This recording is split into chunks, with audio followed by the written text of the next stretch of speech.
Cerveja para mim é pão líquido. Nós lembramos de quando nossos avós faziam na gamela de madeira, faziam seu pão e deixavam parte da massa levedando para a próxima fabricação de pão. De forma semelhante aconteceu nos primórdios, foi com os sumérios. Eles deixaram essa massa lá levedando e o que aconteceu? Não se sabe se foi colocado água ali naquela massa. O fato é que levedou aquilo ali, fermentou. E alguém foi lá e tomou aquilo e ficou alegre, ficou feliz, né? Posteriormente, os assírios, os babilônicos, os gregos, os romanos foram aprimorando e fazendo a sua cerveja, né?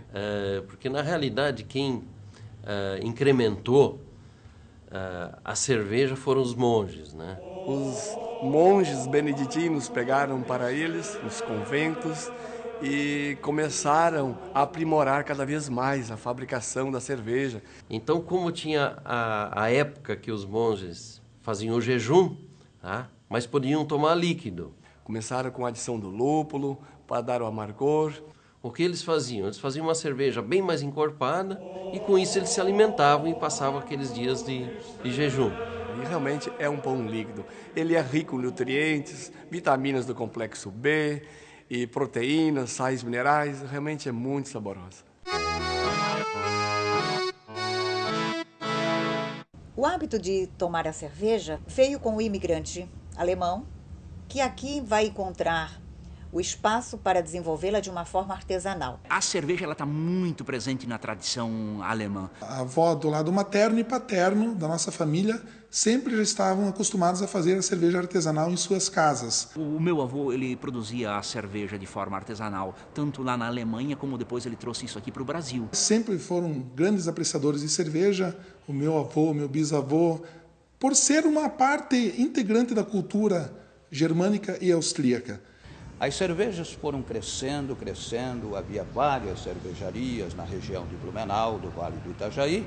E essas cervejas produzidas artesanalmente, elas vão perdendo espaço no final do século XIX, começo do século XX, com a introdução de normas, de leis, que cobravam selos para cada garrafa. E isso, naturalmente, aumentava os custos. Nós enfrentamos o período da Segunda Guerra Mundial, onde o regime no Brasil era um regime que era contra os interesses dos alemães aqui presentes e houve uma extinção tanto dessa cultura cervejeira como até uma perseguição aos próprios alemães pela sua língua, pelas suas tradições. Esse reavivamento de produzir cerveja artesanal é uma forma de buscar no passado um novo mercado que se abre, mas que tem uma história. E foi assim que começou a aparecer a primeira, a segunda, já temos a terceira em nosso município, mais algumas em outros municípios da região do Vale do Itajaí. E daqui a pouco nós temos, sim, o retorno integral, digamos assim, da cerveja essencialmente local.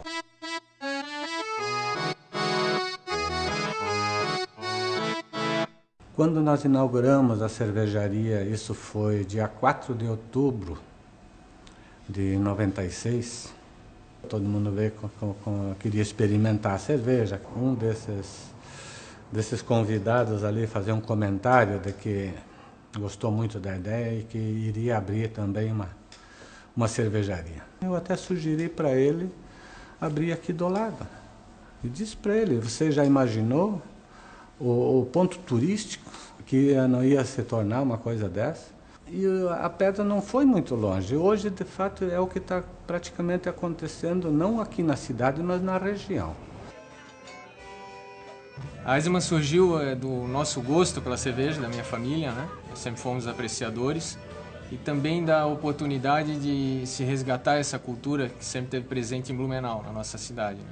Logicamente que as dúvidas eram muitas, principalmente como introduzir uma microcervejaria numa cidade de somente 5.000 habitantes. E a partir do momento que nós decidimos ir atrás desse trabalho de fazer uma cervejaria, Nós começamos um trabalho muito maior de pesquisa, que se iniciou com viagens ao exterior. A gente viu justamente no turismo e no consumidor fiel a um produto diferenciado uma grande oportunidade de negócios. As pessoas, elas têm interesse em procurar o diferencial. E nesse ponto a cervejaria atrai muito as pessoas. E isso eu acho que vai trazer, digamos, turistas para cá. E também, por que não, saborear uma boa cerveja? Eu acho que isso é importante. O turista vem em busca de um produto de qualidade. Então ele procura as microcervejarias, ou seja, as cervejarias artesanais que estão aqui no Vale do Itajaí. Está sendo desenvolvido no Brasil, principalmente aqui na região sul, uma cultura da cerveja. Existe um grande número de pessoas que está valorizando o chopp artesanal, o chopp puro, a cerveja que respeita a lei de pureza. E o roteiro da cerveja vem justamente oferecer essa possibilidade de facilidade de acesso às cervejarias. É o que está sendo implantado hoje com o Vale da Cerveja, aqui no Médio Vale do Itajaí. A vantagem das microcervejarias realmente é para o consumidor, porque ele tem outras opções de consumo. E isso está fazendo crescer e desenvolver o mercado de uma forma muito positiva. A gente tem trabalhado muito nesse sentido de trazer a comunidade, o público, né, para dentro da cervejaria e comece a apreciar o produto e que tenha orgulho, né, da cervejaria e que ela faça parte da cidade. O chopp geladinho, pois esse é o melhor remedinho. Remédio com moderação.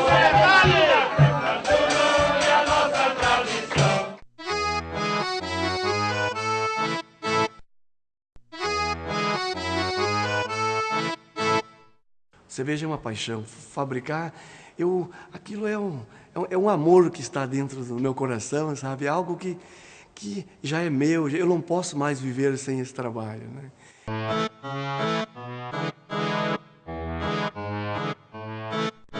A importância do mestre cervejeiro numa microcervejaria, uma cervejaria artesanal, faz com que ele possa, por ser pequena, por ser, digamos, produção em quantidade menor, acompanhar todo o processo, desde o seu início até o final. Realmente a figura do mestre cervejeiro é aquela figura ainda central. Na hora de elaborar uma formulação, na hora de pegar um malte, que é a matéria-prima principal, analisar, observar, pega uma amostra, sente o aroma do malte. Nós fazemos o trabalho de criação, botamos a mão, consertamos uma válvula, consertamos um aparelho que deu problema.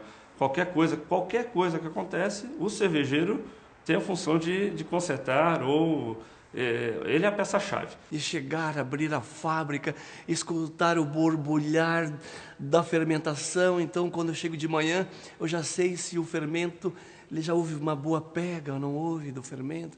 Então, aquele feeling, realmente isso é muito gostoso.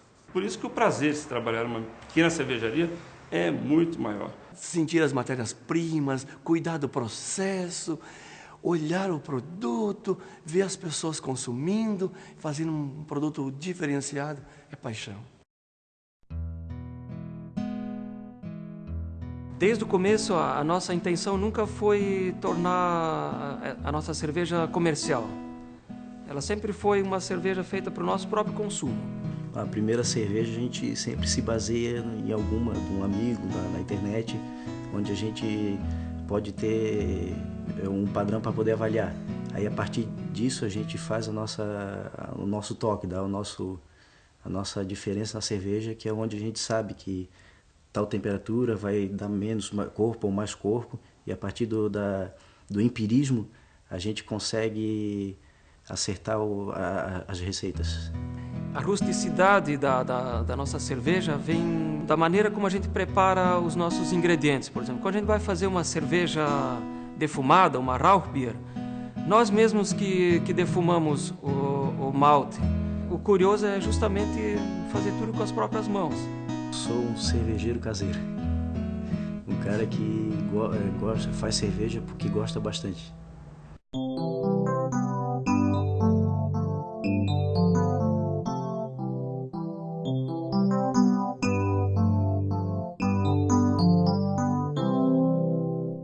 Para que haja um digamos, uma fabricação ou produção de cerveja, nós precisamos de 4 ingredientes básicos, que seria a água, o malte, o lúpulo e o fermento. E são esses ingredientes que regem, digamos, a lei da pureza. Esta lei de 1516, instituída pelo Duque Guilherme IV da Baviera. Naquela época se decretou que a cerveja deveria ser feita, sim, com água, malte, lúpulo e fermento. Inicia-se com a moagem do malte, mistura-se com água. Depois disso, ela é misturada, ela é fervida e misturada ao lúpulo, que é a substância que dá um teor amargo à cerveja. Aí você coloca mais ou menos lúpulo ou várias qualidades de lúpulo. Depois o processo de fermentação. Esse processo de fermentação tem a finalidade de transformar os açúcares em álcool e CO2. Após a fermentação, é feito o processo de filtração. Com exceção da cerveja de trigo, que não é filtrada, as outras cervejas passam por um processo de filtração, tá? Vão para um tanque e daí estão prontas para serem envasadas, tanto em barril como em garrafas. A diferença de chopp para cerveja, o chopp ele é cru, ou seja, não é pasteurizado. Então a diferença basicamente é a durabilidade. O chopp não pasteurizado tem uma vida curta devido à presença de um grande número de micro-organismos, e a cerveja pasteurizada elimina esses micro-organismos e você tem uma vida mais longa. Cerveja, na minha opinião, ela rende tão boas conversas dentro de uma roda de cerveja quanto uma boa roda de vinho, digamos. É uma bebida mais alegre. Onde tem cerveja tem alegria. Ela atrai amigos. Eu acho que a cerveja é a bebida feita para amigos. A Aica surgiu da reunião de amigos em uma padaria aqui em Florianópolis, que começou a oferecer cervejas diferenciadas justamente pelo nosso interesse. E eles percebiam valor nisso porque era uma cerveja que tinha um sabor, que dava prazer em ser bebida, em ser degustada. A Aica é a Associação de Incentivo à Cultura de Cervejas Artesanais. Então, o nosso principal objetivo inicial sempre foi buscar resgatar a cultura da cerveja. A cerveja é uma bebida para ser apreciada, para sorver uma cerveja. Existe uma cerveja para cada ocasião.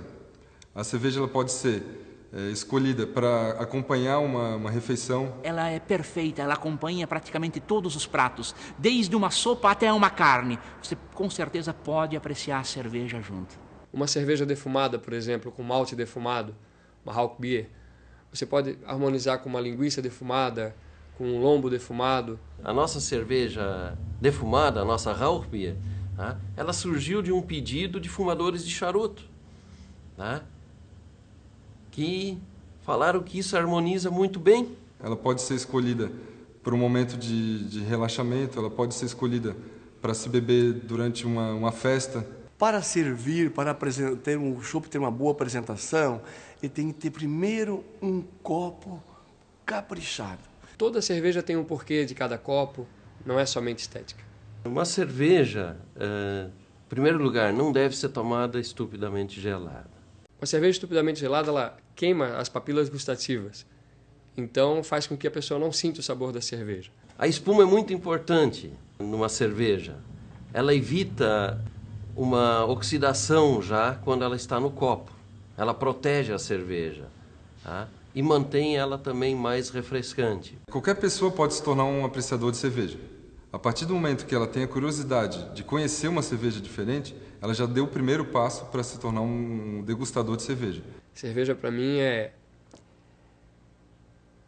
um momento maravilhoso, que tu consegue sentir sabores maravilhosos, que tu sabe que ali atrás tem uma história riquíssima, de longa data, e, na minha opinião, a bebida mais fina, mais prazerosa que se tem no mercado hoje, no mundo, é a cerveja.